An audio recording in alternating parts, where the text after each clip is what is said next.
एक छोटी सी लर्निंग से चालू करूंगा कि आपकी नजर के सामने जो चीज दिखे उसको ऑब्जर्व करना सीखो। क्या करना सीखो? वो नहीं आता है स्पंज पानी को सोख लेता है, तेल को सोख लेता है, ऐसा आपका दिमाग हो जाना चाहिए, आपकी आंखें ऐसी हो जानी चाहिए, वो हर चीज को नोटिस करे। मैं यहीं से आपको कुछ नोटिस करने की, मैं यहाँ पे ज्ञान देने कम आया हूं, मैं आपको सिखाने आया हूं। एक एंटरप्रेन्योर वही होता है जो 24/7 365 डेज सीखता रहे। एंटरप्रेन्योर की डेफिनेशन क्या है? एंटरप्रेन्योरशिप की डेफिनेशन यही नहीं कि वाहवाही कर रहे हैं लोग। एंटरप्रेन्योरशिप की डेफिनेशन है कि पहले खुद का जुगाड़ कर लो, फिर आस पड़ोस का करो, फिर समाज का करो, फिर प्रदेश का करो और फिर देश का करो। करेक्ट? एंटरप्रेन्योरशिप ये है। घर बेच के तीरथ नहीं होता है। खुद कुछ करोगे नहीं, ज्ञान दोगे तो उससे कुछ होने जाना नहीं है। तो मैं बताता हूं, अब यहां पे आपको क्या नोटिस आ रहा है? अच्छा, मेरी दुकान लगेगी तो मुझे बोल्ड में मेरी दुकान का नाम लगाना है। अगर मेरी दुकान चालू होगी तो मुझे येलो कलर यूज करना है। अगर मेरी दुकान हुई, कहीं पब्लिक स्पीकिंग करना है तो मुझे ये ड्रेस पहनना है। अरे प्रफुल्ल भाई ने ऐसे जूते पहने, आप समझ रहे हो? फिर आपको जो अच्छा लगे वो एक्सेप्ट करके अप्लाई कर देना। करेक्ट? तो ऑब्जर्वेशन आपको करना है। And entrepreneurship is nothing like, it's a 24/7 job and it's a marathon. Every day you meet people and you greet people. तो ऐसे ही मैंने भी अपनी जिंदगी चालू की, सीखता रहा, बताता रहा। पिताजी के साथ बैठता था, पिताजी के दोस्त आते थे, वो बड़ी बड़ी बातें करते थे, मेरे बिजनेस में ये हो गया, मेरे घर में ये हो गया, मेरी इतनी कुंटल सोयाबीन पकी, इतने गेहूं पके। तो मैं उन कॉन्वर्सेशन का हिस्सा बनने लगा। तो मेरी उम्र के जो लोग बातें करते थे कि वो पिक्चर देखने चले, वो वहां चले, वो सारी चीजें खत्म हुई। तो धीरे धीरे सुपड़ा लग गया। तो अच्छी अच्छी चीजें मेरे पास आ गई, कंकड़ और जो भी बेकार की चीजें थी वो नीचे चले गई। अगर आपने डेली बेसिस पे अपने मित्रों को बदल दिया, अपने विचारों को बदल दिया, अपनी बातों के टॉपिक्स को बदल दिया, तो आपकी जिंदगी की तरक्की का सिक्का वहां से चालू हो जाता है। तो ये धीरे धीरे चालू करने किया। वहीं एजुकेशन ले ली, 11th 12th में कॉमर्स किया, बैचलर ऑफ कॉमर्स पढ़ा, साथ में CFA पढ़ना चालू किया, लेवल 1 भी क्लियर किया। फिर बीकॉम के सेकंड ईयर के बाद घबराहट चालू हो गई। बहुत सारे लोग स्टूडेंट होंगे ना यहाँ पे, कितने लोग स्टूडेंट है? हाथ खड़े करो तो जरा। बहुत सारे लोग हैं यार। तो इनको BCom first year second year तक समझ, डर लगता है ना, घबराहट होती है ना कि पापा से अगली बार पैसा किस चीज के लिए मांगेंगे? जूतों के लिए मांग लिया, जीन्स के लिए मांग लिया, टी-शर्ट के लिए मांग लिया, पार्टी के लिए मांग लिया, पर आगे क्या? काम तो करना पड़ेगा। तो वही बीकॉम के सेकंड ईयर में घबराहट चालू हो गई कि आगे क्या। तो भाई मास्टर डिग्री एक ऐसी डिग्री है जो आपकी जिंदगी के, मतलब मेजरली इंडियंस की 80-85%, 90% लोगों की आखिरी डिग्री होती है और उसी के भरोसे उनका जिंदगी टिका होता है। करेक्ट? कि MBA कर लूंगा तो नौकरी मिल जाएगी, लग जाएगी, MBA कर लूंगा तो ये हो जाएगा। पर होता नहीं है, ये हमको पता है। होता है क्या? होता है क्या? नहीं होता है ना। तो ये रियलाइजेशन कब हुआ? जब उम्र से ज्यादा उम्र के लोगों से दोस्ती करी तो ये अंडरस्टैंडिंग जल्दी आ गई। तो मेरे को पता चल गया कि कुछ होगा नहीं, फिर भी कोशिश करी। कैट जीमेट की 2 साल प्रिपरेशन करी, 82-83 परसेंटाइल तक गए। पर भैया बड़े बड़े जो कॉलेज है उनमें तो 95 परसेंटाइल चाहिए, 98 परसेंटाइल चाहिए। तो क्या करे बाकी जिसके नहीं आए? मर जाए? ऐसा थोड़ी हो सकता। तो घूमना चालू कर दिया भारत। 19 साल की उम्र का था, ट्रकों में, बसों में हाथ देके भारत घूमना चालू कर दिया। बहुत अच्छा लगा घूमना, लोगों से मिलता था, क्या खाते हैं, क्या पीते हैं, आपका नाम क्या है, आपके पिताजी क्या करते हैं, मामा जी क्या करते हैं, काय का धंधा है, व्यापार कैसा करते हैं, ऐसे सवाल पूछने लग गए। तो क्या दूसरी सीख है यहाँ पे? कि सवाल पूछना चालू करो। आज के बच्चों को देखता हूं, रिश्तेदार आते तो भाग जाते हैं घर में से। कोई मिलने आता है तो अरे क्या करूंगा इससे बात करके, मेरा क्या फायदा? अगर हर चीज में फायदा देखने लग गए मतलब आपका विनाश चालू हो गया है। हर चीज में फायदा अगर देखने लग गए हो कि इससे मिलके क्या मिलेगा, ये मेरे को कोई पैसे थोड़ी दे रहा, ये मेरे फॉलोअर थोड़ी बढ़ा रहा, ये मेरी जिंदगी में कुछ कर थोड़ी रहा, मेरे को क्या फायदा, मेरे को क्या फायदा, मेरे को क्या फायदा के चक्कर में सबसे बड़ा नुकसान हो रहा है जिंदगी में। ये फिल्ट्रेशन का बात है कि अब ज्यादा से ज्यादा लोगों को मिलते और फिर अच्छा इससे अगली बार नहीं मिलूंगा, पहली बार तो मिलो तब तो पता चलेगा। तो ये करना चालू किया, अहमदाबाद चले गया, हैदराबाद घुमा, चेन्नई घुमा, चंडीगढ़ घुमा, गुड़गांव घुमा। 19 साल की उम्र की बात कर रहा हूं मैं, 19-20 की उम्र का था मैं तब। तो अहमदाबाद अच्छा लगा मुझे, वहीं रुक गया मैं 1.5-2 महीना। एक फेसबुक पे फ्रेंड बना था, हम तो गांव किसानों में बड़े बड़े, तो वहां पे कोई बड़े उम्र के दोस्त भी नहीं थे, मतलब बड़े पैसे वाले कोई दोस्त भी नहीं थे हमारे गांव में। तो एक फेसबुक पे फ्रेंड बना, तो उससे मैंने उसकी पल्सर गाड़ी ले ली। बोले जो कुछ करने वाले स्पिरिट वाले लोग थे। तो 1.5 महीने के बाद समझ आया कि आप क्या पेट्रोल तो जला लिया 4-5 हजार का, काम तो करना पड़ेगा ना। तो मैकडॉनल्ड्स में गया, 4 मैकडॉनल्ड्स में गया, 4 मैकडॉनल्ड्स में गया कि मैं बीकॉम पास हूं, मैं ये करता हूं। तो वो मैनेजर भैया ने नौकरी नहीं दी। उसको ऐसे लगा कि कल को ये प्रमोट हो जाएगा क्योंकि वेल एजुकेटेड और मैं नौकरी खा जाएगा। तो 5वें मैकडोनल्ड्स में जाके बोला सर मैं 10वीं पास हूं, मेरे को नौकरी दे दो। कभी कभी झूठ बोलना भी पड़ता है। तो उनने नौकरी दे दी, 37 रुपए घंटे में वेटर की नौकरी करी 5 महीने मैकडोनल्ड्स में। क्यों मैकडोनल्ड्स में करी? एक ही रीजन था कि अमेरिकन क्या करते हैं। जेफ बेजोस ने भी वहां भी नौकरी करी। तो यहाँ पे क्या सीख है? अगर जिंदगी में समझ नहीं आ रहा है कि क्या करे, तो ये समझ लो कि जो जिस आदमी को आप सक्सेसफुल समझते हो ना, उसकी आदतों को कॉपी पेस्ट भी कर लोगे ना, कहीं तो कहीं पहुंच ही जाओगे।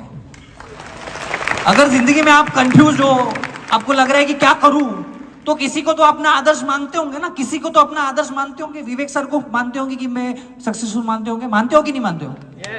अपने आस पड़ोसी वाले किसी माहेश्वरी अंकल को सक्सेसफुल मानते होंगे ना, किसी जैन अंकल को सक्सेसफुल मानते होंगे ना, किसी शर्मा अंकल को सक्सेसफुल मानते हो ना। वो जैसा खाता है वैसा खाओ आज से, वो जैसे कपड़े पहने वैसे कपड़े पहनो, वो जैसा चले ऐसा चलो, वो जैसा हाथ मिले ऐसा हाथ मिलाओ, वो जिन लोगों से मिले वहां तुम बैठो।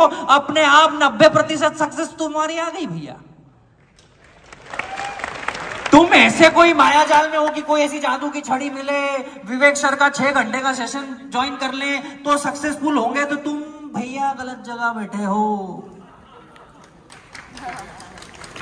समझ देर से आएगी मेरे को लगता है। जिंदगी में कॉपी पेस्ट करना भी चालू करोगे कोई बुरी बात नहीं है। तो यही करता गया, मैकडॉनल्ड्स में नौकरी 4, 4.5, 5 महीने के बाद रियलाइज हुआ कब तक कहीं पहुंचने के लिए कहीं से निकलना पड़ता है। करेक्ट?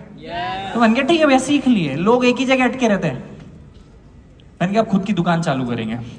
तो उस समय अगर मैं होता, आपकी जगह कोई और, मेरी जगह कोई और होता, तो वो पापा से 10-15 लाख रुपए लेता, दुकान डालता। तो मैंने कहा नहीं यार मैं संघर्ष करूंगा। संघर्ष अगर आपको ना मिले ना, तो संघर्ष को चुनने चले जाओ। संघर्ष अगर किसी कारणवश आपको नहीं मिला है, आपके माँ बाप ने बहुत मेहनत करके अगर आपको संघर्ष नहीं करने दिया, जो कि आज के माँ बाप का सबसे बड़ा दुख है। आप बहुत सारे लोग यहाँ पे माँ बाप होंगे, आप इसलिए मेहनत करते हो, इसलिए दिन रात संघर्ष करते हो कि आपकी औलाद संघर्ष ना करे। ये अपने आप में बहुत बड़ा संघर्ष है। आप इसलिए मेहनत करते हो कि मेरे बेटे को टेंशन ना हो। आप आपने पंखे में गुजारी जिंदगी और आप उसको ऐसी दे देते हो, तो वो संघर्ष नहीं करता है और आगे जिंदगी में आके उसको बहुत दिक्कतें होती है।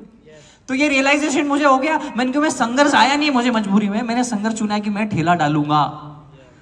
क्योंकि मैं हमेशा बोलता हूं dream big, dream start small, act now. बहुत बड़ा सोचो। सोचो हाथी खाना है, सोचो हाथी खाना है, बोलो हाथी खाना है, हाथी खाएंगे, हाथी आप कैसे खाएंगे? 1000 टुकड़ों में पहले काटेंगे उसको, फाड़ फाड़ फाड़ फाड़ फाड़ फाड़ फाड़ फाड़ फाड़, एक एक टुकड़ा रोज खाएंगे। जल्दी किसको है? जल्दी है क्या? हाथी भी खाना है और जल्दी भी खाना है, ये दोनों एक साथ नहीं चलेगा। तो सोचा ड्रीम बिग स्टार्ट स्मॉल, एक ना ठेला चालू कर दिया। खुद ने चाय का ठेला चलाया, खुद ने चाय बेची, खुद ने बर्तन मांजे, सब कुछ खुद किया, संघर्ष किया और 2 साल चाय बनाई। क्योंकि वहां से बहुत सारा सीखने को मिलता है। 8000 छोड़ता है, तो 8000 से चालू किया। तो एक तो पॉसिबिलिटी थी कि सब कुछ लूट जाएगा पर पैसे तो नहीं लूटेंगे, और अगली बार पापा से मांगेंगे एक और 8000 रुपए की किस्त मांग लेंगे, क्या जा रहा है। और अगली बार 10 लाख मांगते तो पापा नहीं मारते, घर से भगा देते। होता है ना बहुत सी बार। तो अगर आप 20, 21, 22 के हो तो सेठ बनने की कोशिश, मजदूर बनने की कोशिश करो। कितने ही सूरत के व्यापारी है जिनके 5-5, 7-7 हजार करोड़ के बिजनेस है, उन्होंने उनके बच्चों को यूएस भेजा कि तू मैकडॉनल्ड्स में जॉब कर, स्टारबक्स में नौकरी कर, बैंक बीपीओ में जॉब करवाते हैं उनको, क्योंकि उनको जिंदगी के फलसफे पता चले। अगर आपको 1 रुपए की वैल्यू नहीं है तो इस बात की क्या गारंटी कि आपको 100 रुपए की वैल्यू होगी? अगर आपको 100 रुपए की वैल्यू नहीं तो इस बात की क्या गारंटी कि आपको 1000 की वैल्यू होगी? अगर आपको 1000 रुपए की वैल्यू नहीं तो इस बात की क्या गारंटी कि आपको 1 लाख रुपए की वैल्यू होगी? 1 लाख रुपए की अगर वैल्यू नहीं तो आपको किस बात की गारंटी कि आपको 1 करोड़ की वैल्यू होगी? तो earn that first rupee first. मैंने पहले दिन 5 लोगों को चाय बेची, 150 रुपए का धंधा हुआ। लोग मेरे पास नहीं आ रहे थे, मैं लोगों के पास गया। पहले दिन चाय की दुकान जब ओपन करी तो लोग मेरे पास नहीं आ रहे थे, तो मैं हाईवे, एसजी हाईवे, कितने लोग अगर अहमदाबाद में पता हो तो एसजी हाईवे करके एक जगह है, तो वो पे कारें खड़ी होती है। तो लोग मेरे पास नहीं आ रहे थे, तो मैं लोगों के पास चले गया और उनकी कार पे नॉक करता, hello my name is Praful Billore, would you like to taste my tea? I make awesome chai. तो बोले ये वही कौन है अंग्रेजी बोलने चाय वाला, भाई लाओ तुम्हारी चाय। तो ये अलग क्या सीख कि अगर लोग आपके पास नहीं आ रही तो आप लोगों के पास चले जाओ। किसी को तो आना जाना पड़ेगा ना। अगर कोई आपको फॉलो नहीं कर रहा है तो आप उसको फॉलो कर दो, वो आपको फॉलो बैक कर देगा। अगर कोई आपको नंबर नहीं दे रहा है तो आप उसको नंबर दे दो, वो मिस कॉल तो देगा।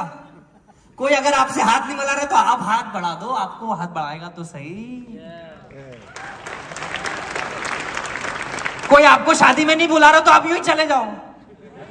वो यूं बोलेगा यार भूल गए, तेरी पत्रिका तो लिखी हुई थी यार पर देना भूल गया। वो झूठ बोलेगा पर आपको नीचा नहीं दिखाएगा, मेरी गारंटी है। क्या बोलेगा वो, यार भैया आपको तो बुलाया था, वो पत्रिका घर ही रह गई, भले उसने आपको नहीं बुलाया। सो ये है कि लोग अगर आपके पास नहीं आ रहे तो आप लोगों के पास चले जाओ। Ego should be zero. कितना? Ego should be zero. And it's most like अगर पीपल आपको अप्रोच नहीं करे तो आप लोगों को अप्रोच करो।